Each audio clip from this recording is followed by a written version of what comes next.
Manzi Solomon, Karibu Yesu. Back in high school, rather primary school, high school sitaki wadanganya sana, nilikuwa na attend but I found myself in a couple of them at a campus. I found that song very powerful. Karibu Yesu, Karibu, like very simple, and there's just something about that song. You overwhelmed with the presence of God, and of course when unamwambia karibu aingi tu akuji tu kukaa. If you have any burden una feel imekuwa lifted. If you are stressed, you feel like there's something that has been relieved off your shoulders. I hope you felt that, because that is exactly how I felt when we're listening to Shamanzi Solomon singing Karibu Yesu. And if you're a musician out there, do more of those oldies also. Yeah, ingia studio, just do them as they were. Endelea kutubariki. It's getting us to 17 minutes to the top of the hour, and I am live on Facebook, I believe so, and at Hope FM Live.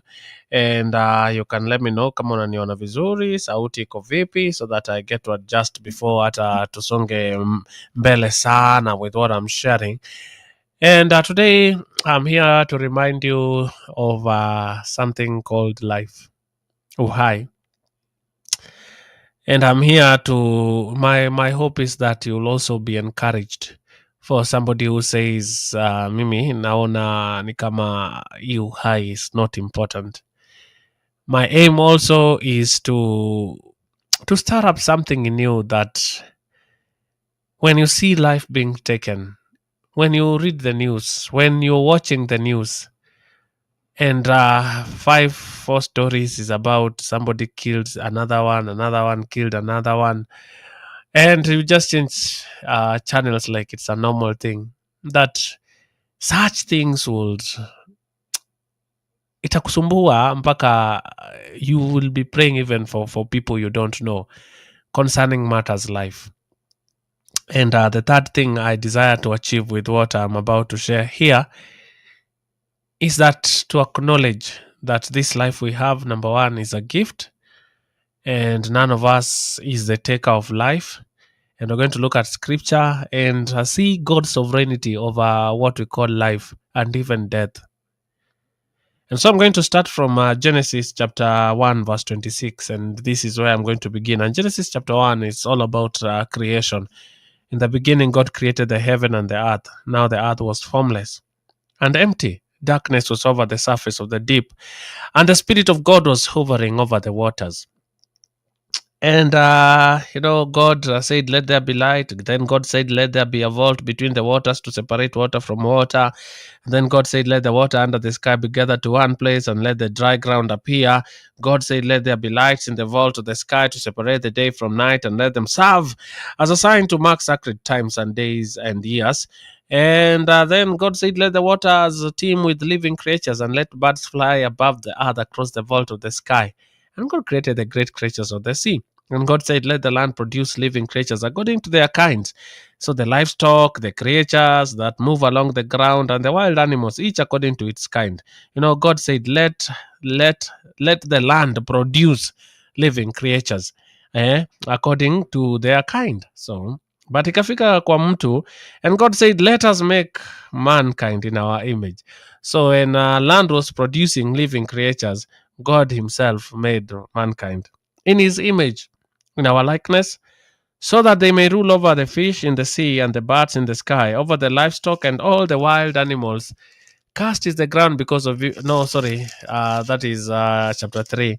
And then God said, let us make mankind in our image, in our likeness, so that they may rule over the fish in the sea and the birds in the sky, over the livestock and all the wild animals, and over all the creatures that move along the ground.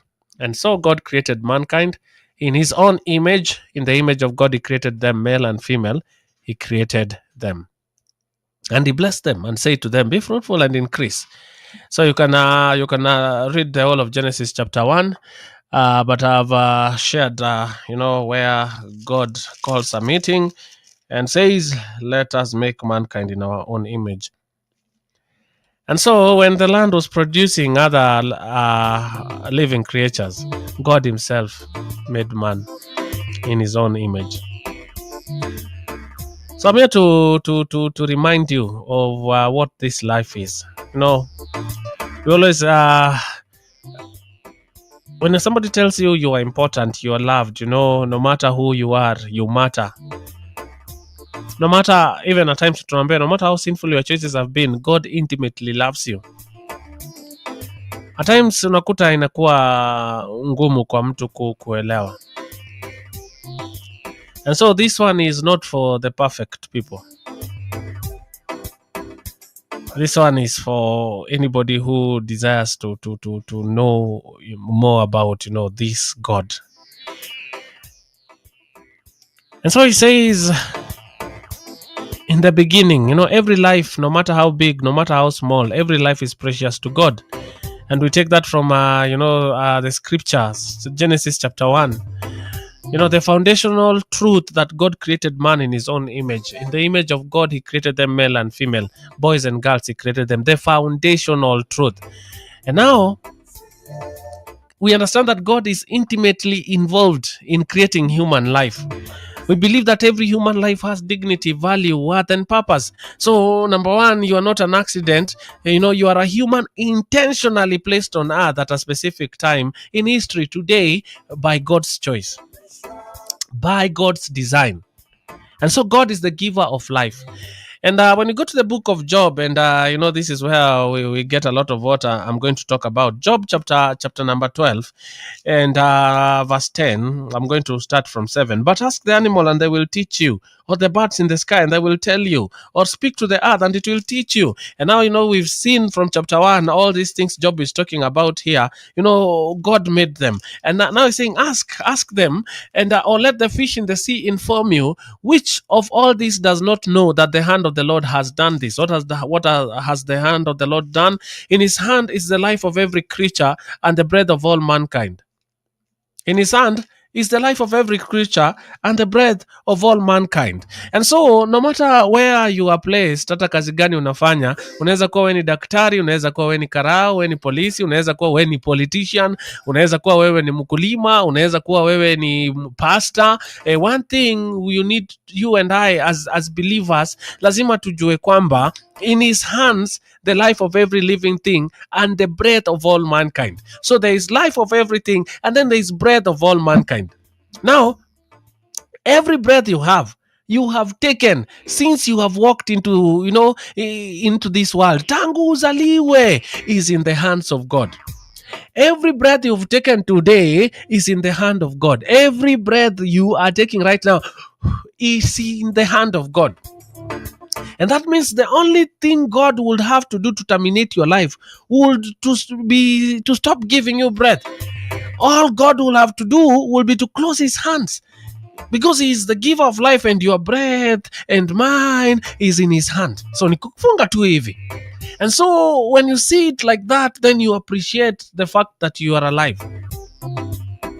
And in Job chapter 33 verse 4, you know, Job says, the Spirit of God has made me and the breath of the Almighty gives me life.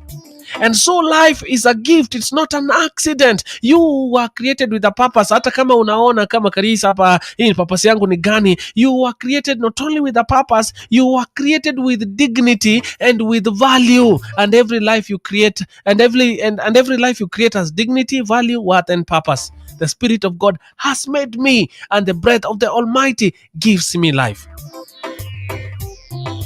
And when we look at who ought to take life, you know, then the book of Job is perfect. You know, it says, naked I came from my mother's womb, and naked shall I return. The Lord gave, and the Lord hath taken away. Blessed be the name of the Lord.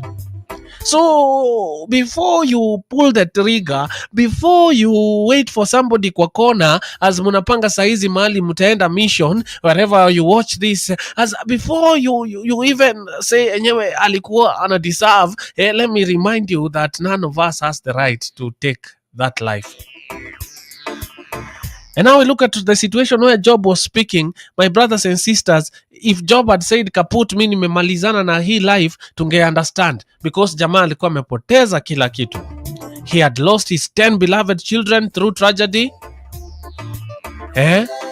Alikuwa amepoteza marriage, hata ngamia zilikuwa zimeenda, but still this man saw the importance of life and the sanctity of life as a God-given gift, and God as the holder of our breath, and he respected that.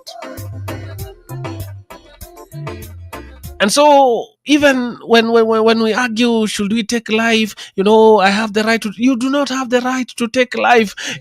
Hata kama ni mtoto tumboni, and you look at Psalm 139, you are assured that before you were born, Jeremiah, before you were born, before you were formed in your mother's womb, I knew you. There is nothing that beats the fact that even the life, maybe somebody ako hapo ananiambia, Karis, mimi sijui nitafanya nini, niko na mtoi ana grow na kuna venye kuna kaa hivi na hivi na hivi na hivi. The Lord is knitting that kiddo right now in your womb, and he has already given life.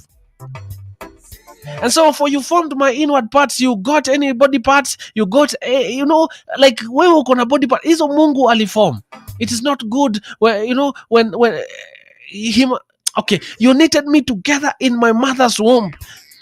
For about 9 months, God has designed that human beings will develop in the safety and the care of a mother's womb. And what does it happen? What is happening? He is knitting. And for those people who knit, the skill. Naonanga my wife sengine ameshona kitu mpaka imefika katikati, alafu amemiss note 2-3, unaona inamuuma sana kuendelea, anarudia, anaanza tena, because it has to be perfect. And so you are not a mistake. Even when mahali umefika saa hizi, na naongelesha mwingine, maybe the other time we talked about it, somebody called me akaniambia, Karis, I don't know why I listened to you. Mimi nilikuwa natoka niende tupitie mahali, alafu tuchukue kitu fulani, then nirudi nimalize. Hapana. What I'm saying here is that wakati hata mtu amefika mwisho, one thing you and I must respect is life. Respect the life that God has given you as a gift. And the devil anatutumia sana, anafanya kwanza, number 1, tunapoteza importance ya life. And that's why right now somebody will say alikuwa na deserve, and maybe somebody also says, mimi ninaona kama nimechoka. Do not give up on the Lord. He has given you the breath, hajafunga mkono wake. He has a purpose for you. And when in all said and done, God restores, God redeems. You can decide, I'm going to be working here, but one thing I'm going to respect at all cost is life.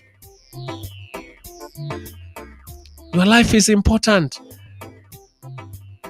You are knitted together in your mother's womb, flesh and blood. Mungu alifanya kazi ndio wewe ukue vile uko, na anaendelea kukufanyia kazi.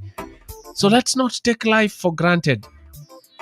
Wachana na hiyo mipango ya kunyongana na kupigana mangeta. No. Wachana na hiyo mipango ya wacha tufanye hivi, tusiongea ukweli kwa sababu ya kitu fulani. Achana na hiyo mambo ya kusema ilikuwa. Hapana. One thing we have to agree, all of us, that life is important, and life should be protected, and you and I cannot take life. So, when others were becoming, you were formed, you were created.